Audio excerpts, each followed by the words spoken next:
Right, good afternoon everybody. Welcome. We're getting shooed along over there, getting heckled already. So, welcome to the final session of the day. And as I said, the drinks are open. It's very warm, so please help yourself. Today's session, it is all about collaboration and developing new approach to community regeneration in London.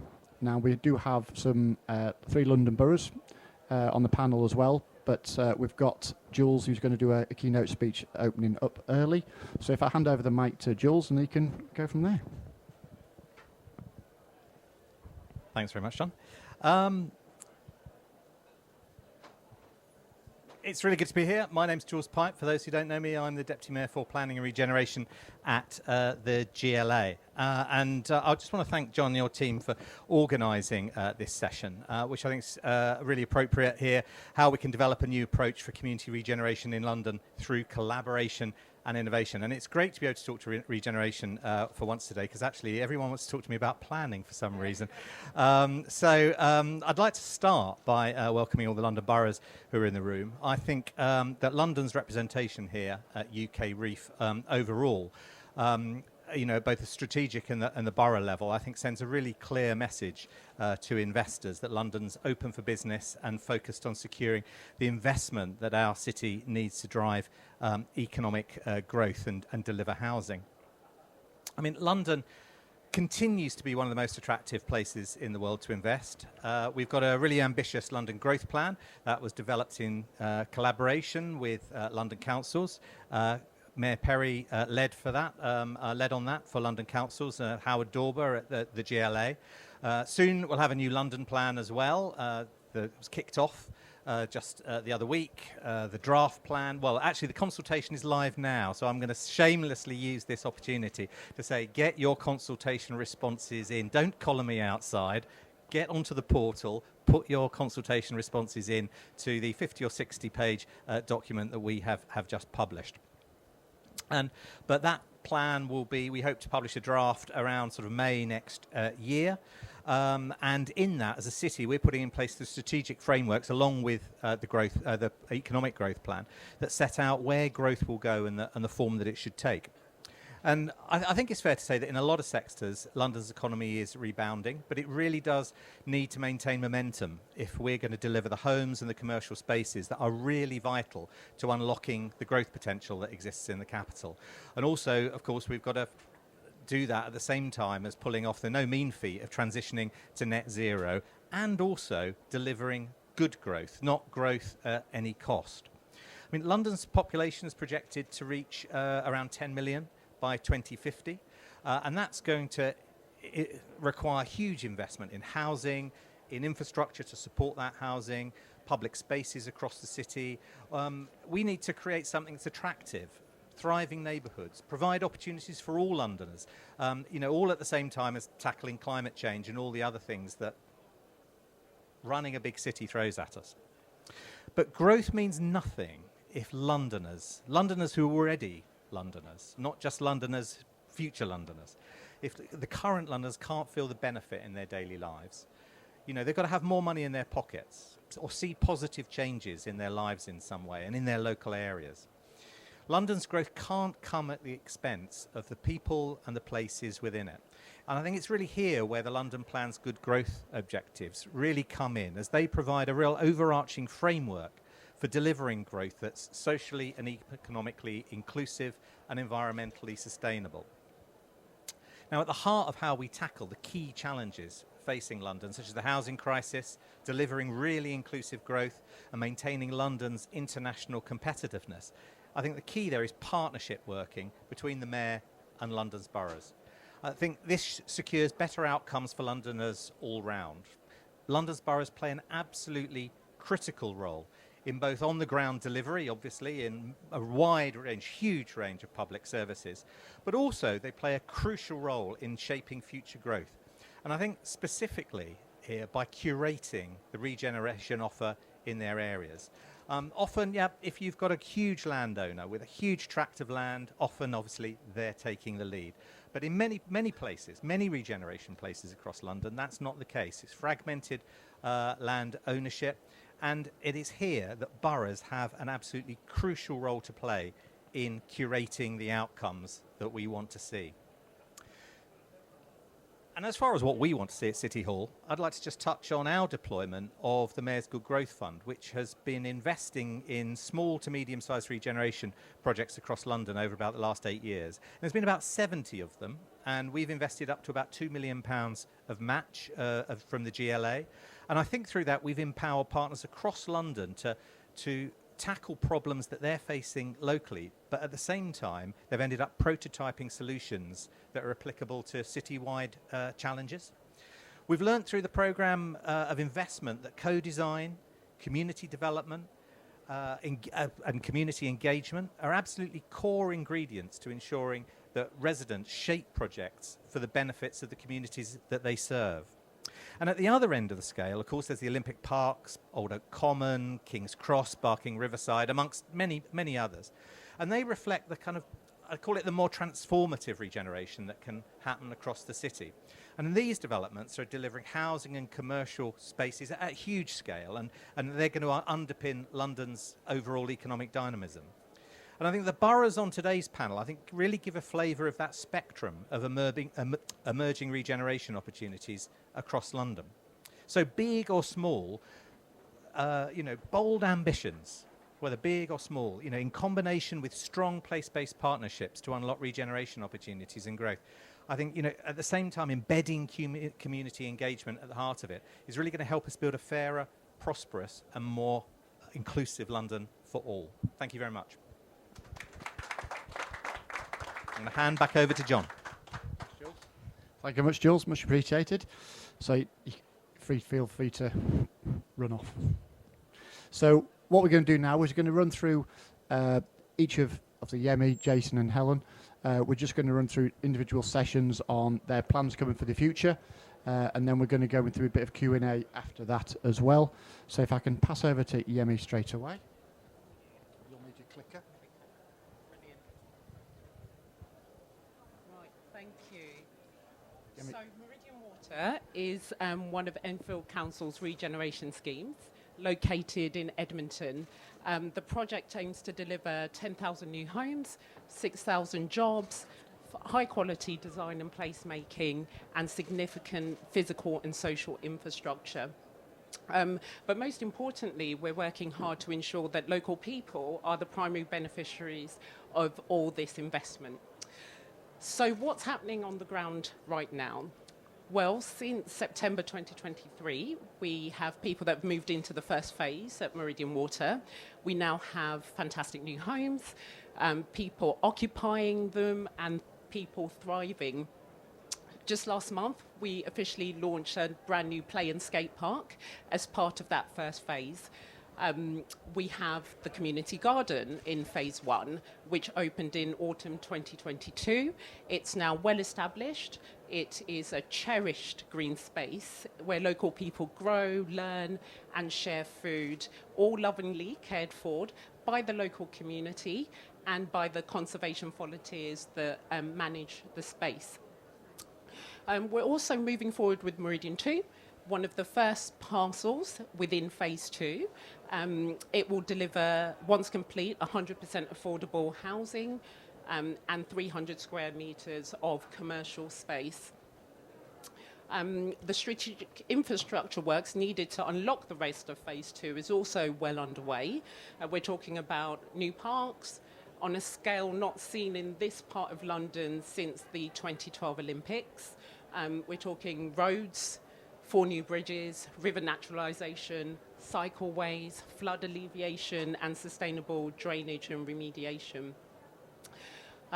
We're also really proud to have Meridian Water Studios, which is a 65,000 square foot space, cutting edge film production.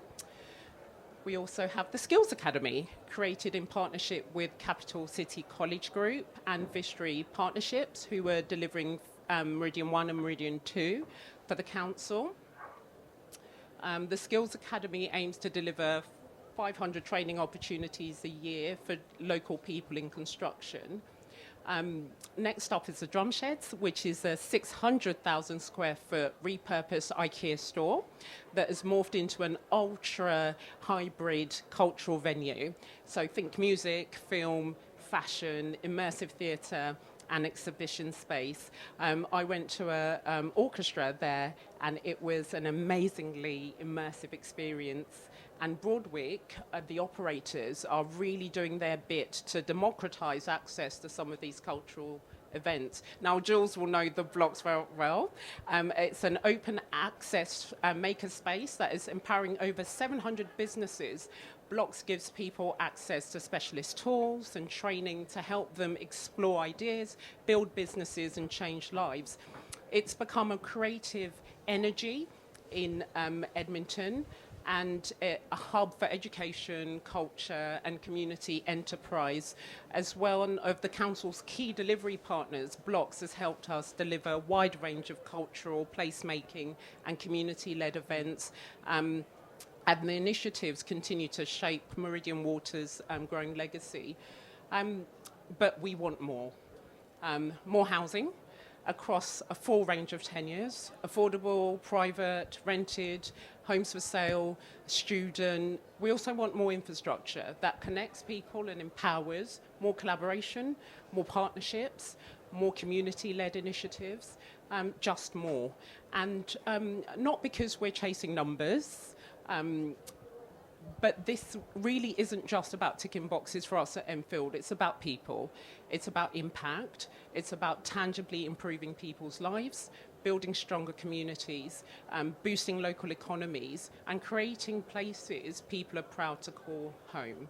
So what's happening in Enfield was the question that we were posed. Well, today I've focused on Meridian Water, which is the flagship regeneration scheme that I lead, but that's only just one part of the story when we talk about Enfield as a borough. We're also delivering transformation at Joyce and Snell's in Edmonton, creating over 2,000 new homes.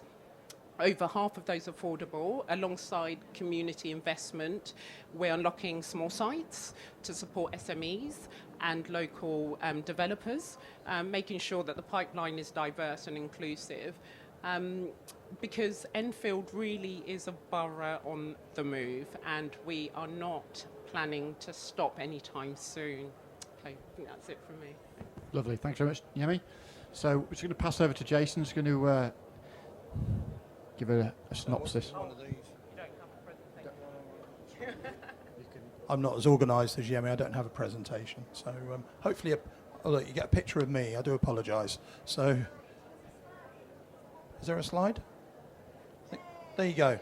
That's the Croydon slide, right? Everybody's seen that and time to go now. I'm Jason Perry, elected Mayor of Croydon, and thank you very much for inviting me here today. And really, I guess the story for Croydon, and we're all going to get very parochial on this panel and say our borough is the best borough, but I know that Croydon is the best borough, but we'll end up with an arm wrestle at the end, I think, to work it out. But I'm a Croydon boy, Croydon born and bred, and I know Croydon's energy, Croydon's edge, and Croydon's potential, and we really are at that point of delivering and growing. I think we're South London's powerhouse. We've been through difficult times in recent years, but we're kind of through those difficult times, and now at that point where we're ready to regrow and move forward. We're London's largest borough, London's greenest borough, London's youngest borough, and one of the most diverse boroughs in London as well. So we have everything to offer. And a very well-connected borough. We're 15 minutes from London, 15 minutes from Gatwick. We've got the only tram network in London, and we are very, very well connected. And we have culture in our bones, talent on our streets, and we are ready to grow, and growth is very much in our sights at the moment. And a bit like Crystal Palace, I keep having, for some reason, I keep having to mention Crystal Palace, our local team, who just happened to pick up the FA Cup at the weekend. So we are home of the FA Cup as well. Palace went into that match as the underdogs, and I think probably Croydon are viewed as the underdogs. But we're here to prove that we're ready to pick up the cup and run with the cup. And show you that Croydon is the place to invest and the place to collaborate. As Jules said at the beginning, I worked with Howard Dorber on the London Growth Plan with my London Council's hat, and that was about how we worked across London, worked pan-London for a growth plan that we could all buy into, and I was very pleased that there are some hooks in that growth plan for Croydon, and also very pleased that last week we launched the Croydon Growth Plan, the first London borough to launch their own growth plan, and that is about how we're ready to invest, ready to move forward. And recently CityLink, a building just opposite East Croydon Station, sold for £210 million, showing investor confidence in Croydon and just generally confidence in Croydon moving forward. I think for a council the most important thing is to build the environment in which investors are happy to come together and to collaborate. Some London boroughs have lots of money, lots of assets, lots of things that they can do work with. We in Croydon don't have lots of assets, don't have lots of money, but what we do have is lots of ambition, and what we do have are the plans to bring growth to our borough. And I think what we can do is curate the place for you to come and invest in Croydon and to collaborate in Croydon, to invest in that public realm. We have levelling up funding, we have public realm funding going into our main high street, we have a new crossing, a new bridge over the railway, so various bits of infrastructure coming forward, and I think that's how we create and curate the place, and that's very important to me. As I say, we've got culture, we've got education, green spaces, history, heritage. Many people think Croydon, appeared in the 60s, and the reality is we're in the Doomsday Book. So we are a place with a huge heart.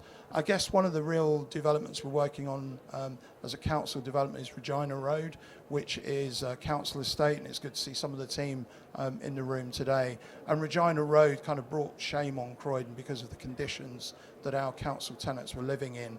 And 4 years later, we're in the process of demolishing those blocks, 225 new homes being built in that area, collaborating with public and private sector, bringing in grant from the GLA, and we'll be going out to procurement for our delivery partner in the next few weeks. But we've been on a real journey with our residents who had no trust in the council whatsoever. So we've built trust, we've worked with our residents and very much worked with them about how we deliver regeneration for the future. It's one thing for us to deliver what we think our residents need, and it's important that we actually involve residents in that process. So that's one of the big schemes we have going at the moment, and really Croydon is the place.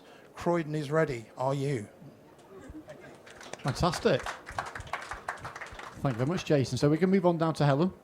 It's going to give it a bit of an overview of what's going on with Southwark, and then we'll get into a bit of QA and discussion at that point.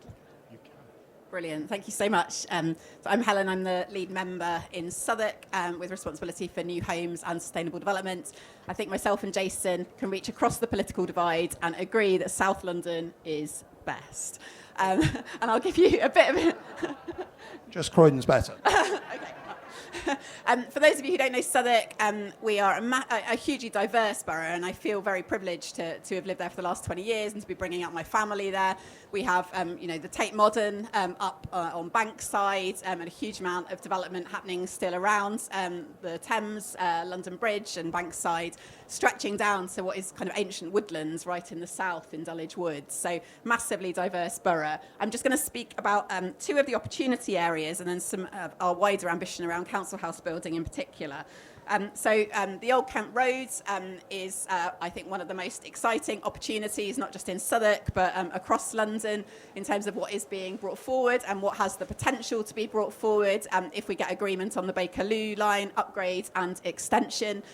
20,000 homes that can be delivered across the Old Kent Road opportunity area, 9,500 without the BLE, 20,000 with it. So huge potential there. And we are already working with partners to deliver. At the moment, we've got 3,333, which is an easy number to remember, homes either built or on site across the Old Kent Road. And over 50% of those are affordable. So really delivering for local residents in an area which has considerable housing needs. This is one of the sites that is being brought forward. It was an Aldi store alongside a car park, just single story. Aldi are going to be going back into this development, but it's now being delivered as 100% affordable housing by Metropolitan Thames Valley. So a really good use of the site. I was at the topping out ceremony, and these were some amazing pictures of what's going on across the whole of the Old Kent Road area that were taken from the top of that building. So just here, looking down Ilderton Road, where there's a huge amount of construction taking place, and this is now very old and out of date, because over here is a Barrett's development, which is basically complete and marketed now, which is also co-locating light industrial at the bottom and delivering 40% affordable housing. This is the Tustin Estate Regeneration project that we're doing in partnership with Bouygues. And then over here, we've got the Tribe development as well. And we've got a lot more consents coming forward over Ilderton Road. And in the other direction, you can also see the Ledbury Estate, which we're redeveloping in partnership with Higgins, and a huge number of other sites. So you can still see quite a lot of the low rise and all the potential that there is to bring forward new homes and new opportunities in the area. So we're really excited about that. There's a lot more that we could say. But just moving on, I think, on the next slide, to Canada Water. Some of you might have seen these visuals come out in the press, I think just before Christmas, when this amazing new boardwalk was completed as part of the British Land Canada Water Master Plan. I love the vibrancy of it, the colour, the curation, what is being brought forward in terms of new wildlife habitats. There is the dipping pond as well that's going to be opening later this year. And indeed, over just on the right-hand corner, you can see the dock shed, which has just been completed, where we've got a new leisure centre sitting alongside workspace, and then next to that, a residential tower. And indeed, 79 affordable homes have also been delivered as part of the master plan. But this isn't just about the Canada Water Master Plan. There are lots of other sites across Canada Water, Rotherhithe, that are being brought forward at the moment. And I think really exciting opportunity to connect into all of this emerging infrastructure. And indeed, you mentioned Broadwick, because there's also obviously a big offer with the redevelopment of Printworks, which is going to be coming forward. And they've just opened also the Meanwhile offer Corner in the area, which again is offering jazz music as well as a vertical farm. And I didn't know what a vertical farm was, and I had to look it up. But really exciting in terms of promoting local growing and educational resource to connect young people into the opportunities there. And if we just go on to the next one. Is there a next one? Or did it fall out of the slide back? It's all right, I'll just talk to it. The other thing I was just going to mention is our continued ambition on delivering council homes as a borough. Because of the significant housing need that we have, we made a really significant commitment as a council to deliver 11,000 new council homes. 3,000 of those are either built or on site. This is a new development. It was 120 new affordable homes in Peckham Town Centre, again delivered by Bouygues, working for Southwark Council. And we have just started a new procurement process on a number of lots, where we're now in dialogue with a number of potential developers. And there will be more coming forward.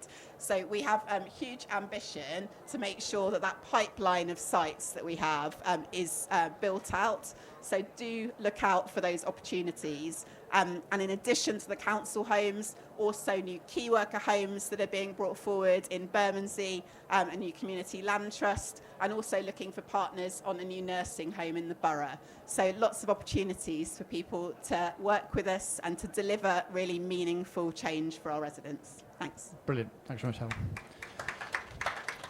So now we're going to move on to a bit of Q&A, and I'm going to challenge the panellists to some questions, to be fair. So one of the first areas I wanted to cover off is, you talked about obviously aspirations, what you're delivering and what you want to do next. What are the biggest challenges you're coming across in getting things delivered and moving things forward? Is it, what makes your life difficult in moving developments into delivery stage? So I think bringing development schemes to fruition in the UK right now is harder than ever. And public sector developers face a particularly complex set of challenges. First and foremost, funding structures are somewhat fragmented and constrained. Unlike transport or energy, housing still isn't consistently treated as essential infrastructure, despite it being the foundation of everything else. That means that securing upfront capital for enabling works, remediation, strategic infrastructure often becomes a very painful and piecemeal exercise, and it involves multiple funding bids and short-term pots that often don't align with the long-term timelines of regeneration. Meridian Water is a 25-year scheme. Then there's viability. With rising construction costs, inflation, interest rates, and demands on land, delivering schemes that are financially viable and meet genuinely affordable housing targets is a constant balancing act. The traditional development appraisal model simply doesn't really stack up anymore in many parts of London, particularly when you're trying to prioritise the Building Safety Act, social value, sustainability, quality, and I think also as a public sector developer, we also have the added responsibility of delivering wider social and economic outcomes for our residents, not just housing units. So we're talking about creating place, and that means we're often stretching limited resources to do so. I'll stop there. I think Yemi covered it all, to be honest. It's viability is the biggest issue, and I think also regulation is a major issue for developers at the moment. And we want safe homes, we want good homes, we want good quality homes. But at the moment, we're in a phase where we have so many different elements of regulation coming forward with different regulatory bodies. It's becoming, and the planning system, it's becoming a very difficult field to work your way through. So the challenges of viability and regulation, I think, are very real. And I think that's why we do need to collaborate more and have more open conversations between kind of local authorities and developers. I meet a lot of developers who come to Croydon to talk about their plans and how we can help to enable those plans, move those plans forward. And certainly from my perspective, how can I make the planning system easier in Croydon? How can I make it more open for business? But as you say, rising costs, there are just so many challenges out there at the moment. But I think there are those schemes out there that can deliver and are delivering. There is a way forward, and we've got certain developers who are certainly able to get schemes out of the ground. And if one developer can do it, then I think probably we all can. But we do need to work together, club together, and put our heads together, really.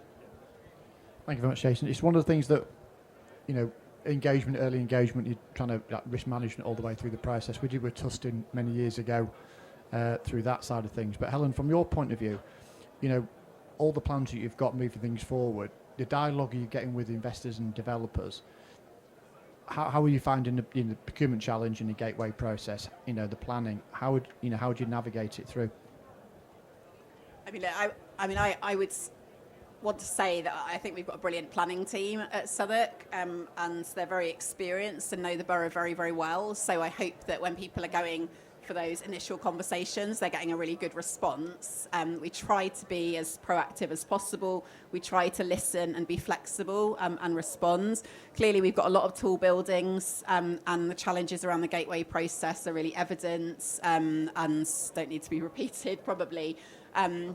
But I think the biggest challenge is there's a mismatch between what can be delivered in the market at the moment and then the immense housing needs that we experience as boroughs. Obviously, the temporary accommodation at the acutest ends, but also, the fact that young people just don't feel like they've got anywhere to go, and then families leaving London and falling school rolls as a result of that, certainly central London. So this enormous challenge created by a very complex housing crisis, which is a system-wide crisis, and yet the viability situation being as it is mean that it's very difficult to, I think, get the public support and consent for things that aren't going to be meeting local housing needs. So that doesn't quite answer your question, but I think these are all the things that we're wrestling with at the moment. And then the additional thing that people haven't mentioned, I alluded to it earlier, but I think it's relevant for all of our boroughs, is the transport investment piece as well, and the need to really focus on how we release capacity through transport investment. Yeah, it's one of the things we touched on earlier in an early session, the GLA, just about that transport infrastructure to open up the areas. Because otherwise, if you're looking at basically brownfield and you haven't got that infrastructure there, it's going to be very difficult in viability to deliver. So which is key. So quick one for you, Jason. From your experience and in good investment, what do you want to see in Croydon? We want to see investment that creates good quality homes for our residents, and we want to see investment that creates place. We have a place. We want to see enhancement of our place, good public realm, good access to public realm, and where possible, improving facilities around schools, doctors, etc. But really it's about creation of place, I think, is one of the most important things, so that residents want to spend their time in that place. And in the context of Croydon, we've got a lot of tall buildings now in Croydon. What I want is for those residents to live their life in Croydon. And in order to do that, we need good public space, and we need people to feel that they are part of the local community and that they don't need to go somewhere else to live their life. I want them to live their life in Croydon. So for me, place is really, really important.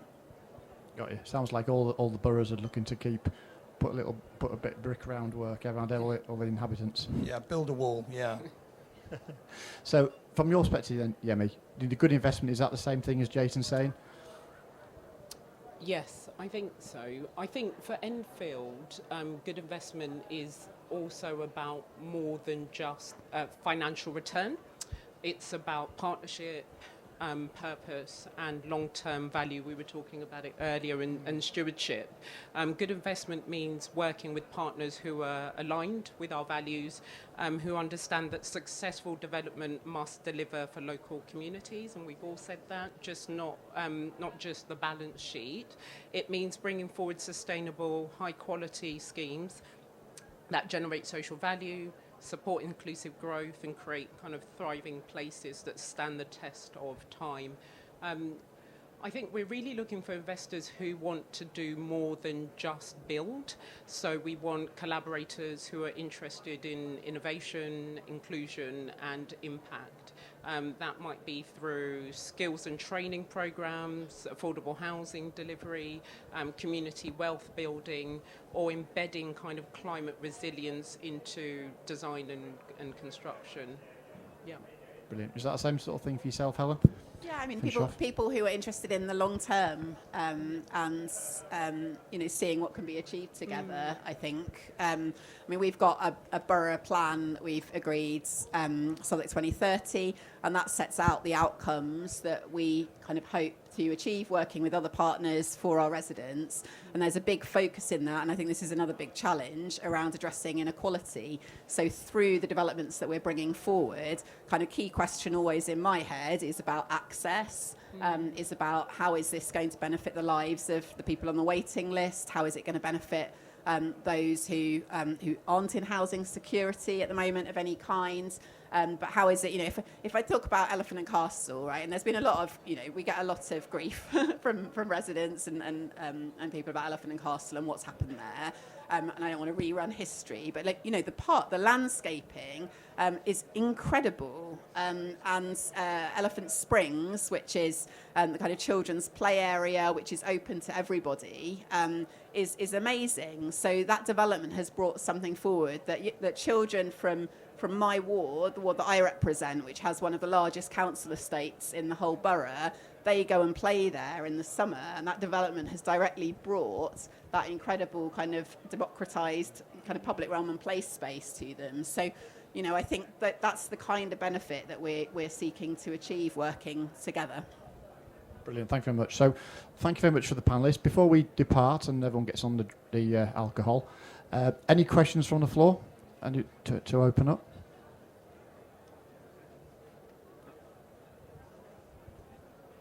The question I'd like to ask is whether you feel you should be using statutory powers more to bring development forward. So I'm thinking in particular with tall buildings and use of Section 203 to give developers the comfort that they know that they can deliver something without being stopped in their tracks.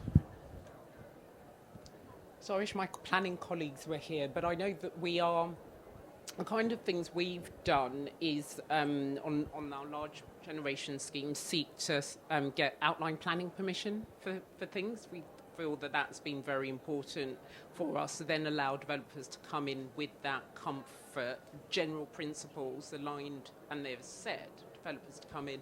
I think we could look to de-risk a little bit more for developers to make it, because planning is one of the biggest things that we always hear at blockers and block and challenge. So I think working with our LPAs more to see how we could remove some of that is something that we should look at more. I think the use of statutory, there is a role for the use of statutory powers, and I'm thinking CPO particularly, and there are plots in Croydon where I genuinely would like to use CPO to get those moving. But the reality is we're probably 2 years minimum to go through that process, a very lengthy, litigious process, not an easy process. So I guess we're in a world where we try to collaborate instead to get to the end result quicker. But we must be bold on occasion and use powers like CPO. With the Westfield and Unibal, Redamco, Westfield, etc., CPO was used to do site assembly there. But the reality is 5 or 6 years later and we're still going through the CPO process on some elements. So it's not necessarily easy to use statutory, but yes, it should be used more often, I think. Yeah, and I would add, I don't think I'm saying anything different. I mean, it's site by site, isn't it? It's got to be selective. I mean, we've had a very successful CPO process around Elephant and Castle, and actually through that process, we've pretty much got to a negotiated outcome with all of the interested parties anyway. So that was the best possible outcome, really, because there wasn't any kind of conflict by the end of that process.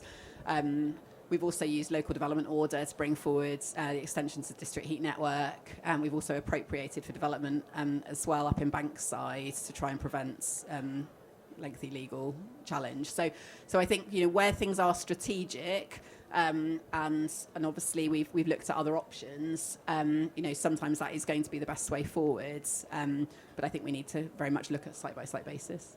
Brilliant, thanks very much. So, any other questions at all? Oh yes. Hi everyone, I'm Sarah McCready from Barking Riverside. You've all really eloquently outlined that sentiment regarding development in London with communities is quite complex. Largely, I think people are supportive if that package of public benefit is delivered, but for all the reasons you've outlined, that's becoming increasingly hard because of viability. How do you explain that difficulty and complexity to residents without breaking trust in the development process? I think, for us in Croydon, if I go back to Regina Road, that's council development, council homes.